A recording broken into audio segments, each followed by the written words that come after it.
Hello again, everybody. It's another exciting year of Maroon Devil football coming to you from the beautiful campus of Charlotte Country Day School in downtown Charlotte, North Carolina.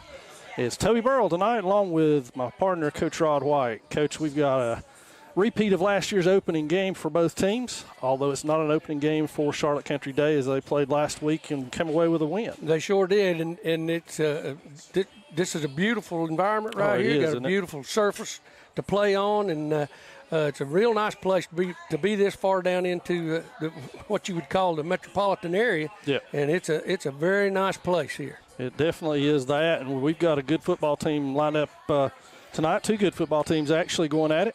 Last year, the Maroon Devils came away with a 34-0 win over the Bucks, but the game was much closer than that final score indicated. It was 6-0 at halftime, and the Maroon Devils scored 28 unanswered points in the second half. Yeah, we kind of blew it open in the second half last year, and they really didn't know, being that early in the season, the folks here from Country Day, they didn't really know how to handle that, and we overwhelmed them is what happened.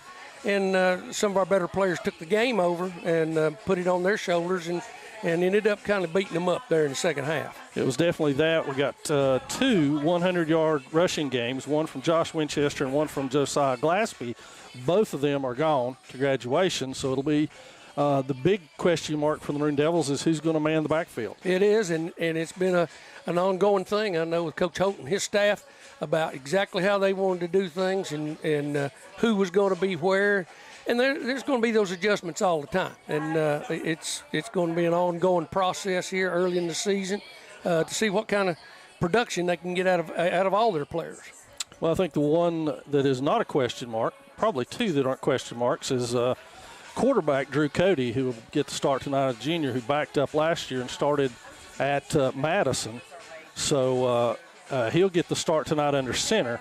And Drew is one of the best athletes that we have on the field, so we may line up with him in all sorts of places before the season's over. I know he'll be up under center a lot tonight. He's going to be also running out of the shotgun. I've seen him do that already at practice. He's a more mature athlete right now than he was. Of course, this time last year, he was worried about surviving, right? Not necessarily winning a football game, but surviving.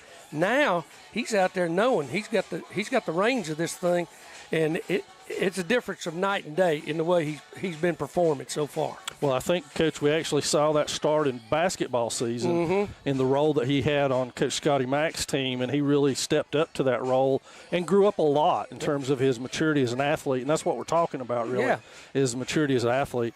I think the other person we're going to see in the backfield is Josiah's younger brother, Zeke, who has emerged himself as one of the fastest players in the Smoky Mountain Conference.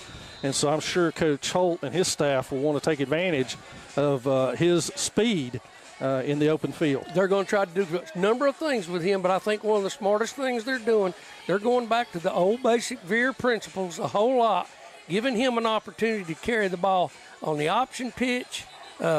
He's got Skeet back there with him to block and run the dive back position. They're putting him back there at tailback. They're getting in split backs. They're tossing him the football a lot, letting him get out there in that grass and find where he needs to go. Yep, and it should be an interesting night. The Buccaneers of Charlotte Country Day returned their starting quarterback from last year, Khalil Wright. And in that game against the Maroon Devils, he threw for 86 yards on 12 of 24 passing, Coach, and ran for another 58. And that essentially was the story of their season. Yeah. He ended up being their leading rusher. He ended up being their leading passer. I think the advantage the Maroon Devils got last year was getting Wright in his first start. We got him in his first start. We rattled him, if you remember, especially in the second half. He got beat up a little bit, put some pressure on him, and he just he was young, and he struggled through that. After watching him on film, he's much improved. He's much more confident. He's just like Drew. He's coming into his own, and he's got a good running back there with him, and that we'll see tonight in Carson Bradway, and a couple others. And you're going to see all kinds of formations out of him, and he knows how to operate that, and he's not afraid to do it. They operate a whole lot out of the gun, and he moves. He's hurt people worse already this year in the scrimmages in the first game running with the football than he has any other way.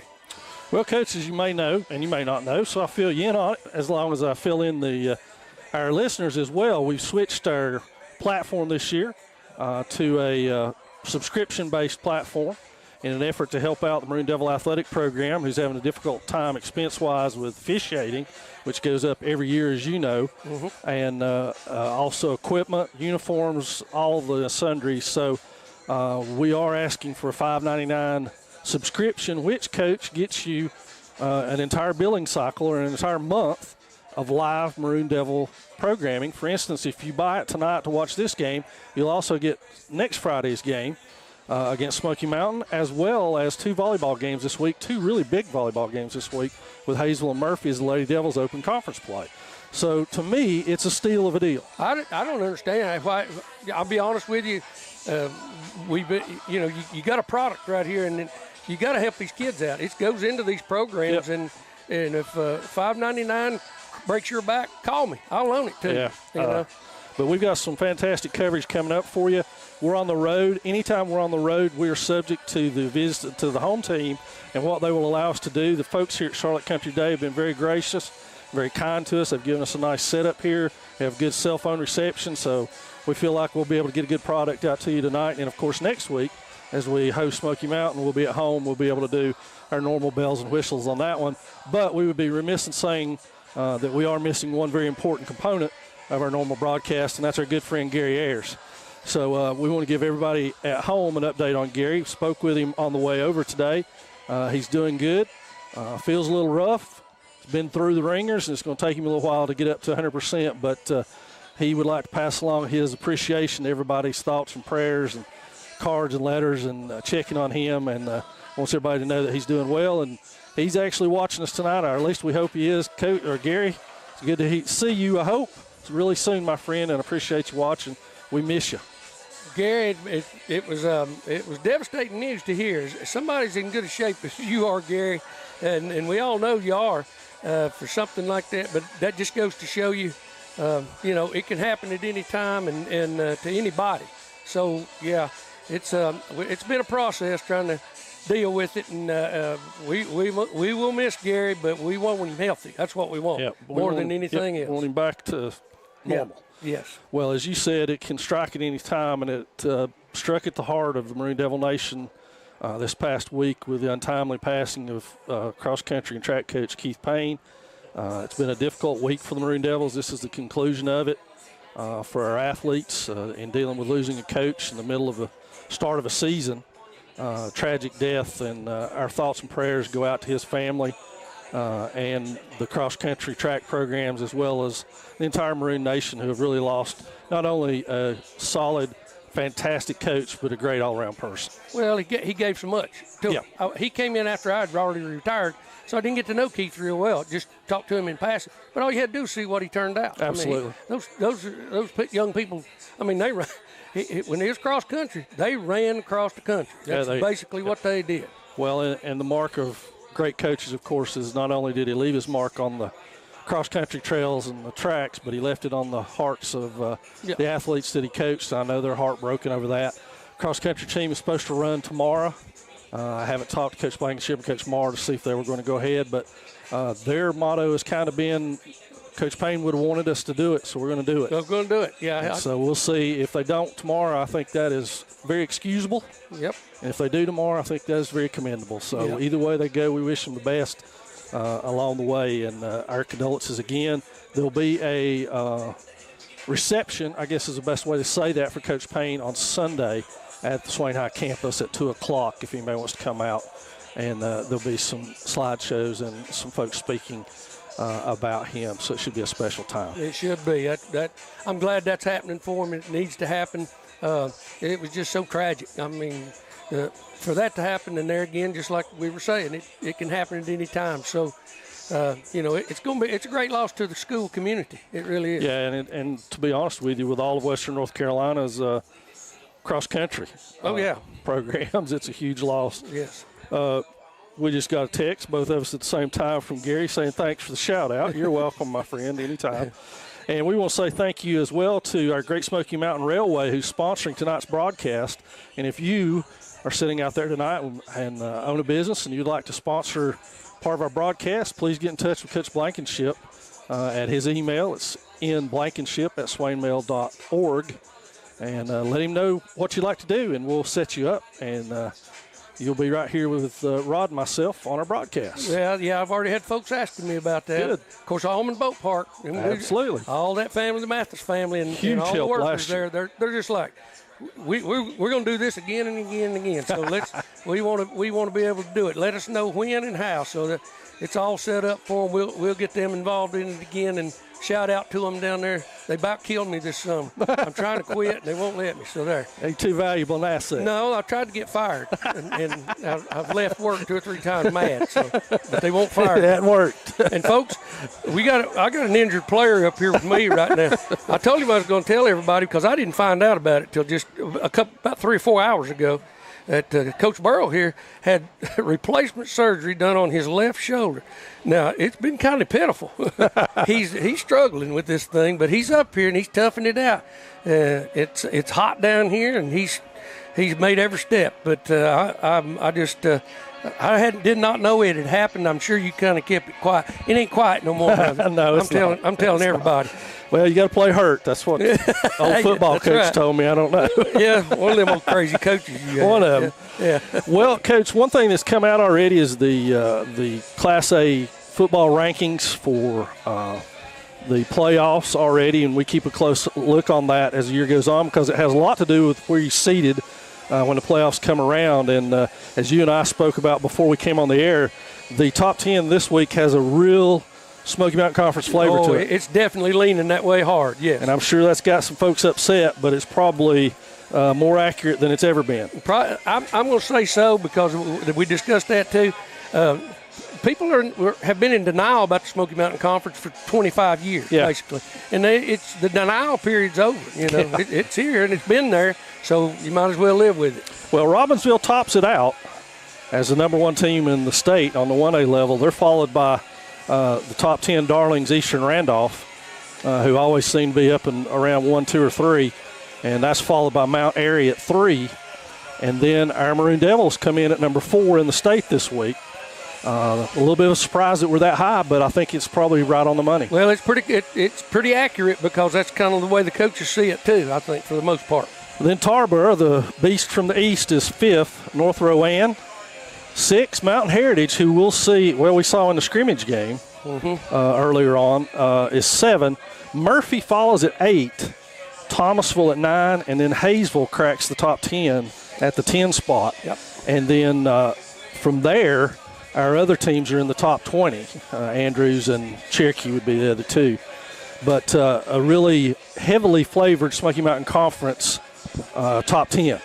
Well, like we said, you just can't deny it because people have seen it so many times. We get up here and beat each other up. Yeah. Not a game like tonight is kind of a breather as an opener because you're not playing a conference game. When that conference schedule starts, it's nonstop and it's relenting. Everybody's good. Yep. And it's a dogfight week in and week out. And if you can endure that, then you're going to do pretty good in the playoffs. It's a war of attrition, really. Yeah, it is. It is. Who wears out first? Well, let's take a look at around the league at our great Smoky Mountain Railway around the mountain, if you will, of games this week. Cherokee will open up their season by hosting Smoky Mountain. We'll kick off 7:30 there. Murphy and Franklin renew the old Smoky Mountain 2A rivalry. Yes. And I saw somewhere where Murphy hasn't beaten Franklin in a number of years. Was that true? I think it's true. So they were really looking forward to tonight. Oh, yeah. Another one that raises a few eyebrows is East Surrey traveling to Robbinsville tonight. So that'll be, in my mind, that's the game of the night in Western North Carolina. It's a big one because that's a non-conference game. But, Bud, this matchup right here is special because it could mean a lot down the road. Absolutely. And it could mean, you say that, but what a lot of people don't realize, it could mean a lot for everybody in the Smoky Mountain Conference. Exactly. Because the strength of your opponent's schedule figures into your ranking as much as anything else. Exactly. So that's a very big deal. Hayesville is going to host Asheville School as they kick their season off, and then Andrews travels to Rosman to get things underway for the Wildcats and Coach James Phillips. So a full slate of games here in week 1 of the Smoky Mountain Conference. It's anybody's conference. Anybody who's picking somebody to win it right now probably needs to wait until about week number 8 when things clear out a little bit. You're kind of dumb if you do it right. I'm just going to go ahead and say that. I'm going to put it out there because it's going to be a crapshoot when it gets into this conference schedule. So all these right here, these are premier games. They really are. We're playing a great football team tonight. Win, lose, or draw, we're going to see kind of what we're made of in a game situation. We've not been there. Charlotte Country Day has. They played last week, eked one out. And it was their athletic talent that pulled it out for them. So it's going to be real interesting just to see how everything shakes out in week 1. Well, the trick of it is, Coach, is this game tonight is a clash of styles, if ever there was one. And we're used to that over the years, and we do pretty well with it, actually. The Maroon Devils, folks at home, if you want to keep track with how things are going, if the Maroon Devils are mounting 10-play, 11-play, 12-play drives, things are going really good for us. Exactly. We talked about it before the ball game. That's pretty much going to be Coach Holt's strategy. Now, if he can pop one and break one off real quick, hang a ball up and get behind somebody, he will. But at the same time, he's got the weapons to do it with out there. The game is going to be keep the ball out of their hands. It's that old drive the football down the field. If you don't score, put them in bad field position, but take every opportunity you can to hit that end zone there. Well, I think last year when I look back at the stats, the time of possession – Arrow went to Swain at a 29-7 clip. I did not know that, but and that's why the score was what it was, because Swain was doing 10-play drives, and it made it really hard. And eventually, I think it ultimately wore the Bucs down in the end. It did, and they were kind of lost among each other out there, if I remember correctly, from last year. And they've matured a lot. This quarterback is, like we said earlier, he's come a long way, and he's looked pretty good what little bit I've got to see him on some film, and he's really been able to he's gathered himself up, and he's come a long way.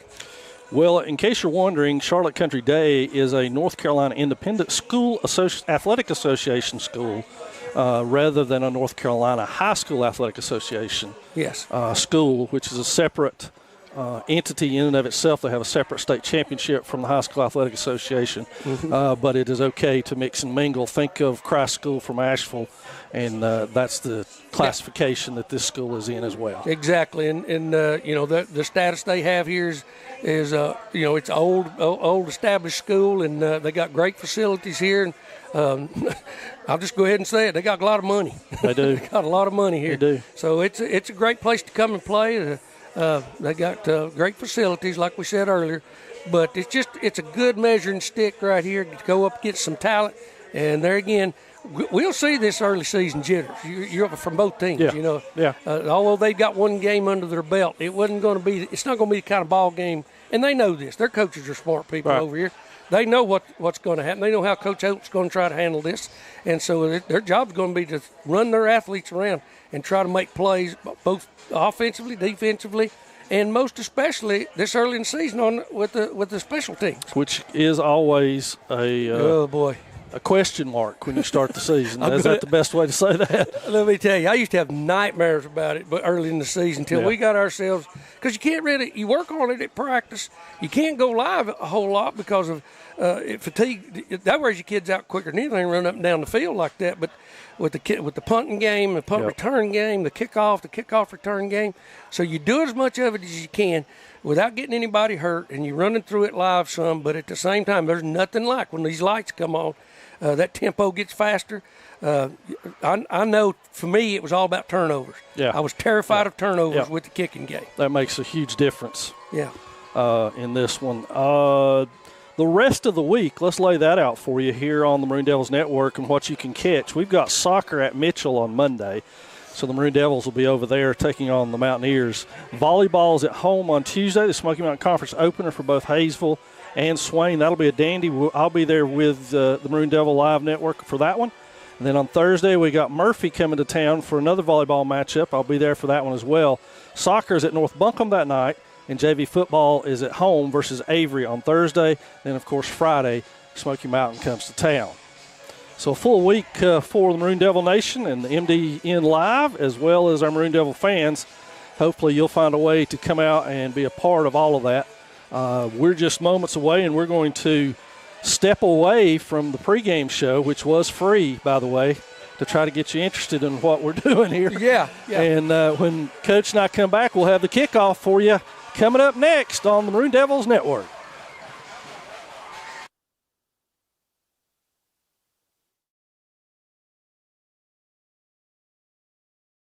Join today. By becoming a member of MDN Live, you will have access to all live broadcasts of Maroon Devils athletics for the low price of $5.99 per month. That means you will be able to watch varsity volleyball, men's soccer, and varsity football for an entire month. If you allow your subscription to continue throughout the year, you will be able to watch varsity men's and women's basketball, wrestling, women's soccer, softball, and baseball. All proceeds from this subscription service go directly to Swain Athletics to help offset the growing costs of providing multiple sporting opportunities for our student athletes. So for less than the cost of a kid's meal at your favorite fast food joint, you'll be providing critical support to our student athletes each month while enjoying countless hours of Swain County athletics live. It's truly a win-win situation. Become a member today and do your part to help keep Swain County athletics the best it can be.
Hello again, everybody. It's Toby Burrell and Rod White here at beautiful Belk Stadium in Charlotte, North Carolina, home of the Charlotte Country Day School Buccaneers, and tonight hosting our Maroon Devils. Yeah, these games, like we talked about earlier, and you and I talked on the way down about these early, when you have to find games to play and you step out and you take on people like this that you don't have a regular rival with, you don't know much about any of their programs other than what you can learn from other coaches. Right. And all of us cheated a little bit as coaches. We would find out by hook or crook as much as we could about them.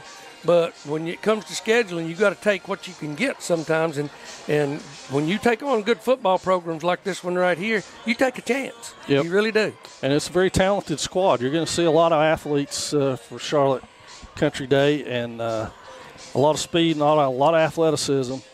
And if they stay true to course, if they stay to what we saw on film, if these guys do what they've been doing, if people who like a lot of motion offense where people are running around everywhere, lining up and then realigning, adjusting, and then putting somebody in motion, they got it all. It takes you a while to figure some stuff out.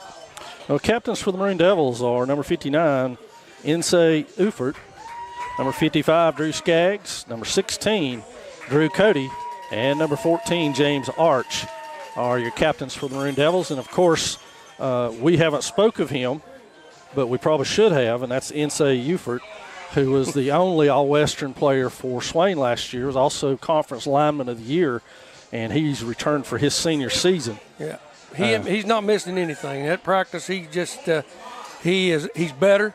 He's faster still. Up and down that line of scrimmage, he's playing defensively. Offensively, he gets under people's pads. He knows how to, from all the stuff he does and track and everything else, he knows how to use his body, his hips. He's an offensive lineman, a defensive lineman's coach's dream. He really is.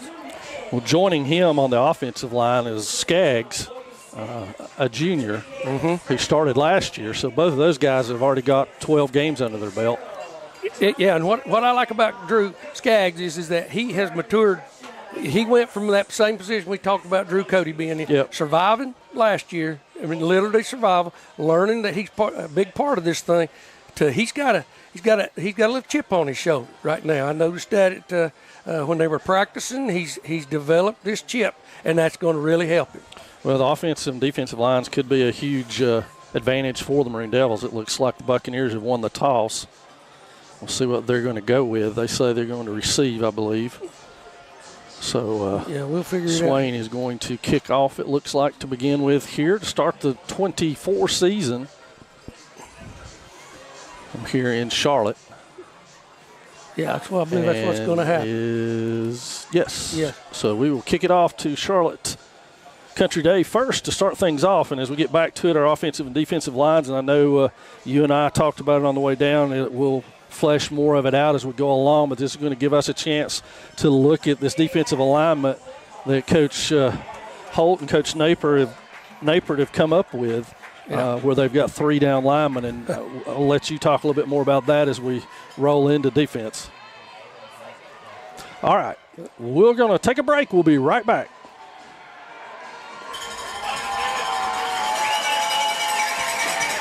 Yeah, that's what I did the first time. That's what the break was for.